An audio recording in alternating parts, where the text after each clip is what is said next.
Hello friends, പത്രമാറ്റിൻ്റെ പുതിയ എപ്പിസോഡിലേക്ക് എല്ലാവർക്കും സ്വാഗതം.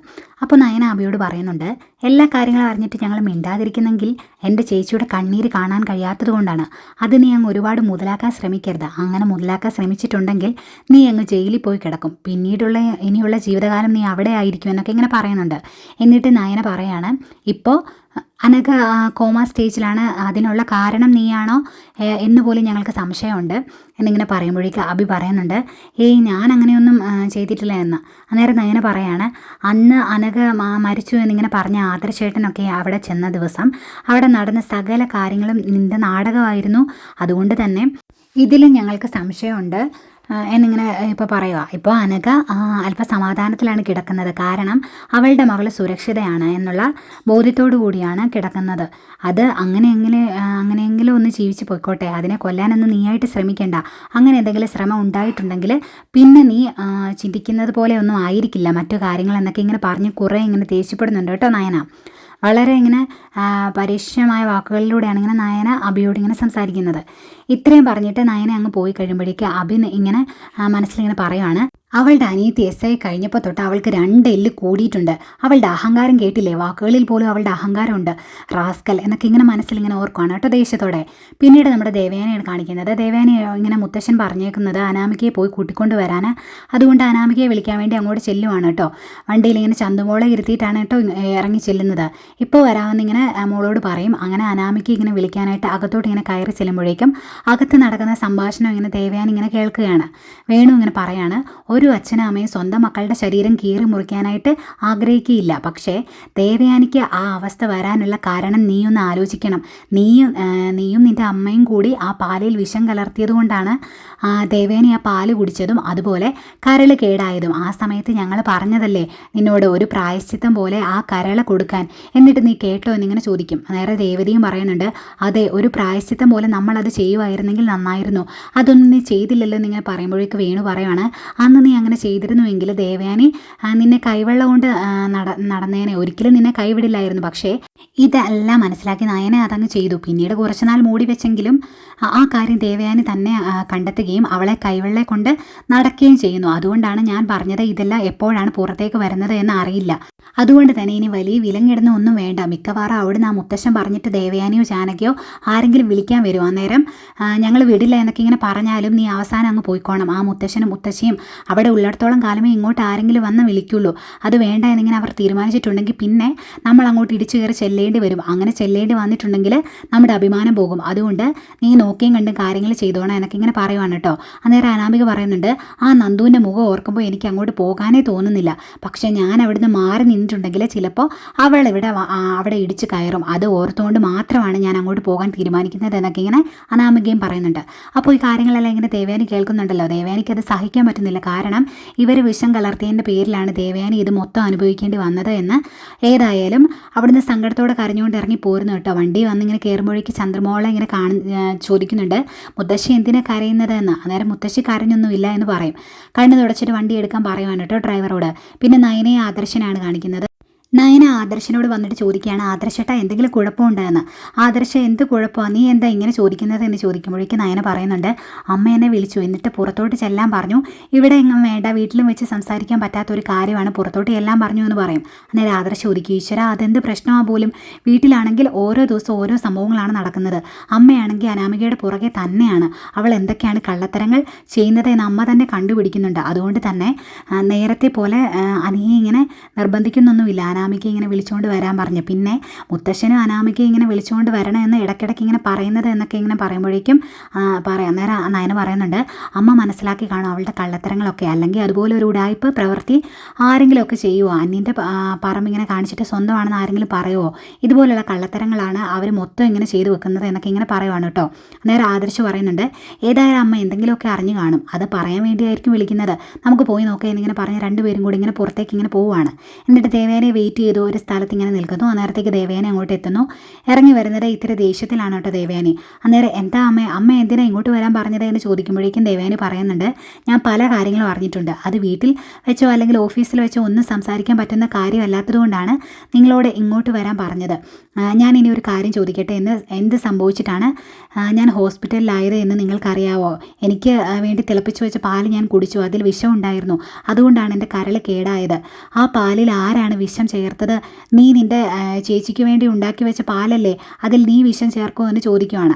അന്നേരം ആദർശ് ചോദിക്കുന്നുണ്ട്, അമ്മ എന്താ ഇങ്ങനെയൊക്കെ ചോദിക്കുന്നത്? അവൾ അങ്ങനെയൊന്നും ചെയ്യില്ലേ എന്ന് അമ്മയ്ക്ക് അറിയത്തില്ലേ എന്ന് ചോദിക്കും. അന്നേരം ദേവേനി പറയും എനിക്കറിയാം, അവൾക്ക് അവളുടെ ചേച്ചിയോട് അങ്ങനെ ചെയ്യേണ്ട കാര്യമില്ലല്ലോ. പക്ഷേ ആരാണ് അതിനകത്ത് വിഷം ചേർത്തത് അതെനിക്കിപ്പോൾ അറിയണമെന്ന് പറയും. അന്നേരം നയന അതൊക്കെ എന്തിനാമ്മ ഇപ്പോൾ അറിയുന്നതെന്ന് ചോദിക്കുവാണ്. അന്നേരം ദേവേനി പറയുന്നുണ്ട്, എല്ലാ കാര്യങ്ങളും ഞാൻ അറിഞ്ഞിട്ടാണ് ഇങ്ങോട്ട് വരുന്നത്. മുത്തശ്ശൻ നിർബന്ധിച്ചതുകൊണ്ട് അനാമികയെ വിളിക്കാൻ വേണ്ടി ഞാൻ അവളുടെ വീട്ടിലോട്ട് പോയി ചെന്നിരുന്നു. അന്നേരം അവിടെ നടന്ന സംഭാഷണം മൊത്തം ഞാൻ കേട്ടു. അവരുടെ നാവിൽ നിന്ന് തന്നെ ഞാൻ എല്ലാം അറിഞ്ഞു. അതുകൊണ്ട് ഇനി ഒളിച്ചു വെക്കാനായിട്ട് ശ്രമിക്കേണ്ട, അതിൻ്റെ കാര്യമൊന്നുമില്ല, എനിക്ക് വിശദമായിട്ട് അറിയണം എന്നിങ്ങനെ പറയുക. അന്നേരം ആദർശ നയനയോട് പറയുവാണ്, അന്ന് നടന്ന സംഭവങ്ങൾ എന്നേക്കാൾ നന്നായിട്ട് അറിയാവുന്നത് നിനക്കല്ലേ, നീ തന്നെ അമ്മയോട് കാര്യങ്ങളൊക്കെ പറയാൻ പറയുന്നു.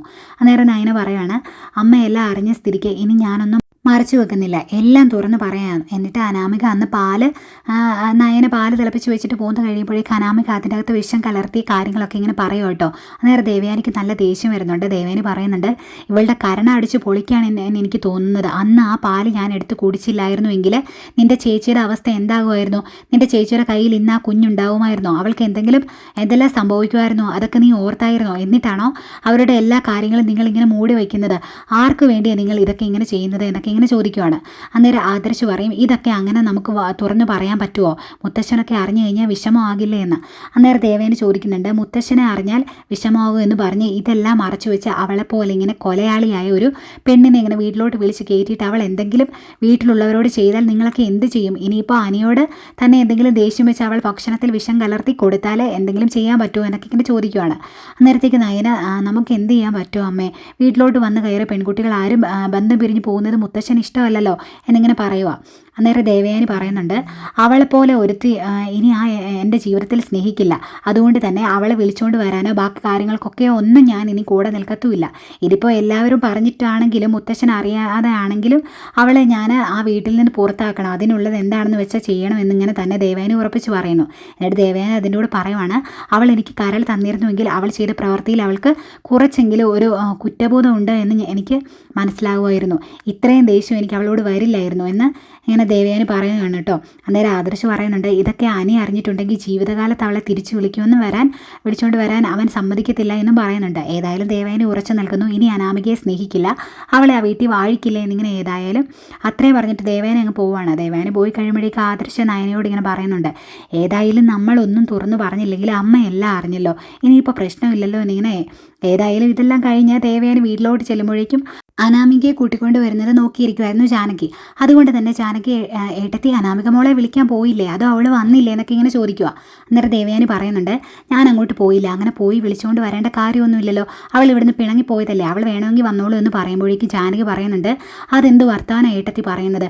ഏട്ടത്തിയുടെ മരുമകൾ ഇവിടുന്ന് പോയപ്പോൾ ഏട്ടത്തി പോയി വിളിച്ചില്ല, അതുപോലെ തന്നെയല്ലേ എൻ്റെ മരുമകളോ ഇവിടുന്ന് പോയാലോ എന്ന് ചോദിക്കുമ്പോഴേക്കും ദേവയാനി പറയുന്നുണ്ട്, ഞാൻ അവളെ പോയി വിളിക്കാനുള്ള കാരണം അവളുടെ സ്വഭാവം അറിഞ്ഞതുകൊണ്ടാണ്. എന്നെ സഹായിച്ചത് അവളാണ് എന്ന് അറിഞ്ഞതിന് ശേഷമാണ് ഞാൻ അങ്ങനെയൊക്കെ ചെയ്തത്. പക്ഷേ അനാമികയുടെ കാര്യത്തിൽ അങ്ങനെയൊന്നുമല്ല, അവളുടെ വീട്ടുകാർ അത്ര ശരിയൊന്നും അല്ല എന്നൊക്കെ ഇങ്ങനെ പറയുമ്പോഴേക്ക് ജാനകി തിരിച്ചു ചോദിക്കുകയാണ്, ഏട്ടത്തിയുടെ മരുമകളുടെ വീട്ടുകാർ ശരിയാണോ? അവർ പറയുന്നതെല്ലാം സത്യമായിരുന്നോ? അല്ലല്ലോ, പിന്നെന്തിനാ ഏട്ടത്തി എൻ്റെ മരുമകളെ ഇങ്ങനെ കുത്തുന്നത് എന്ന് ചോദിക്കും. അന്നേരം ദേവന് പറയുന്നുണ്ട്, നിനക്ക് എന്താ എത്ര പറഞ്ഞാലും മനസ്സിലാകാത്തത് എന്ന് ചോദിക്കുമ്പോഴേക്ക് ജാനകി പറയുന്നുണ്ട്, എനിക്ക് എൻ്റെ മരുമകൾ വലുതാണ്, എനിക്ക് ഒരേ ഒരു മോനേ ഉള്ളൂ, അതുകൊണ്ട് തന്നെ എൻ്റെ സ്വന്തം മോളായി തന്നെ ഞാൻ അവളെ കാണും. ഏട്ടത്തി വരുന്നില്ലെങ്കിൽ വരണ്ട, ഞാൻ പോയി എൻ്റെ മരുമോളെ കൂട്ടിക്കൊണ്ട് വരും, കാല് പിടിച്ചിട്ടാണെങ്കിലും കൂട്ടിക്കൊണ്ട് വരും എന്ന് പറഞ്ഞാണ് ജാനകി അവിടെ നിന്ന് പോകുന്നത്. ഇതൊക്കെ കാണുമ്പോൾ ദേവയാനിക്ക് ആകെ സങ്കടമാവുന്നുണ്ട് കേട്ടോ. ഈ സമയത്ത് മുത്തശ്ശനാണെങ്കിൽ ജ്വല്ലറിയിലെ ഓരോ ഇങ്ങനെ സ്റ്റോക്കും അതിൻ്റെ ലാഭവും ഒക്കെ ഇങ്ങനെ നോക്കിക്കൊണ്ടിരിക്കുന്ന മുത്തശ്ശൻ പറയുന്നുണ്ട്, കർക്കിടകമായിട്ടാൽ പോലും നമുക്ക് വലിയ ഇടിവൊന്നും ഉണ്ടായിട്ടില്ല. ഇപ്പോൾ ഇത്രയും വില കൂടി നിൽക്കുന്ന സമയത്ത് വലിയ പ്രശ്നമില്ലാതെയാണ് നമ്മുടെ ജ്വല്ലറി മുന്നോട്ട് പോകുന്നത് എന്നൊക്കെ ഇങ്ങനെ മുത്തശ്ശി ഇങ്ങനെ പറഞ്ഞുകൊണ്ടിരിക്കുകയാണ് മുത്തശ്ശിയോട്. അപ്പോൾ ആ സമയത്ത് ദേവേനെ അങ്ങോട്ട് വരുന്നത്. അന്നേരം മുത്തശ്ശി ഇങ്ങനെ ചോദിക്കുന്നു, നീ അനാമിക മോളെ വിളിച്ചുകൊണ്ട് വന്നില്ലേ എന്ന്. അന്നേരം മുത്തശ്ശി പറയുന്നുണ്ട്, അവളുടെ മുഖം കണ്ടാൽ അറിയാലോ വിളിച്ചുകൊണ്ട് വന്നില്ല എന്ന്, എന്താ സംഭവിച്ചത് എന്ന് ചോദിക്കുകയാണ്. അന്നേരം ദേവേന് പറയുന്നുണ്ട്, നമ്മൾ വിചാരിച്ച പോലെ ഒന്നുമല്ല അനാമികയുടെ വീട്ടുകാരൊന്നും, ആ വേണു പോലും നമ്മൾ വിചാരിച്ച ആൾക്കാരല്ല എന്നിങ്ങനെ പറയുമ്പോഴേക്കും മുത്തശ്ശൻ പറയുന്നുണ്ട്, വേണു അത്യാവശ്യം നല്ല രീതിയിൽ കള്ളത്തരം പറയുന്നത് എനിക്കറിയാം, അതിൻ്റെ ഒരു വളർത്തു ഗുണം മോൾക്കും കാണുമെന്ന് എനിക്കറിയാം. പക്ഷേ ഈ കുടുംബത്തിലേക്ക് കയറി വന്ന ഒരു പെൺകുട്ടികളും ബന്ധം വേർപെട്ട് പോയിട്ടില്ല. അതുകൊണ്ട് തന്നെ ആ മോളെ എങ്ങനെയെങ്കിലും കൂട്ടിക്കൊണ്ട് വന്ന് നമ്മൾ നേർവഴിക്ക് നയിക്കുകയല്ലേ ചെയ്യേണ്ടത് എന്ന് മുത്തശ്ശൻ ചോദിക്കും.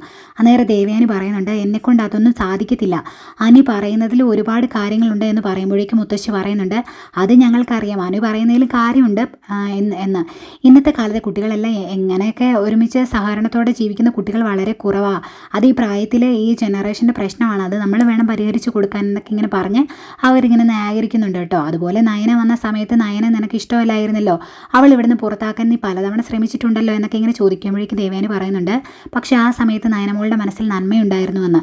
നേരെ മുത്തശ്ശൻ ചോദിക്കുക, അതെന്താ അനാമികയുടെ മനസ്സിൽ നന്മയില്ലേ എന്ന് ചോദിക്കുന്നുണ്ട്. ഏതായാലും ദേവയാനി ഉറപ്പിച്ച് പറയുന്നുണ്ട്, ഇനി ഞാൻ അനാമികയുടെ കാര്യത്തിൽ ഇടപെടുകയില്ല, അവളെ കൂട്ടിക്കൊണ്ട് വരേണ്ടവർക്ക് കൂട്ടിക്കൊണ്ട് വരാം. ഏതായാലും ജാനകി പോയിട്ടുണ്ടല്ലോ, അവൾ കൂട്ടിക്കൊണ്ട് വരുമായിരിക്കും, പിന്നെ കൂട്ടിക്കൊണ്ട് വന്നാലും ഒരുപാട് കാലമൊന്നും അവൾ ഇവിടെ കാണില്ലല്ലോ എന്ന് കൂടി ദേവയാനി ഇങ്ങനെ പറയുമ്പോഴേക്കും അതെന്താണ് അങ്ങനെ പറഞ്ഞത് എന്നുള്ള രീതിയിൽ ഇങ്ങനെ ദേവയാനി ഇങ്ങനെ നോക്കുന്ന മുത്തശ്ശനെ കാണിച്ചുകൊണ്ടാണ് ഇന്നത്തെ എപ്പിസോഡ് വൈൻഡപ്പ് ചെയ്യുന്നത്. അപ്പോൾ നാളെ ഈ സത്യമെല്ലാം മുത്തശ്ശനോടും മുത്തശ്ശിയോടും ദേവയാനി പറയുമോ ഇല്ലയോ എന്നുള്ളത് നമുക്ക് കണ്ടറിയാം. ഈ ചാനൽ സബ്സ്ക്രൈബ് ചെയ്യാത്തവരുണ്ട്, ഒന്ന് സബ്സ്ക്രൈബ് ചെയ്യണേ. അതുപോലെ ലൈക്ക് ചെയ്യാനും ഷെയർ ചെയ്യാനും മറക്കരുത്. Okay, bye bye.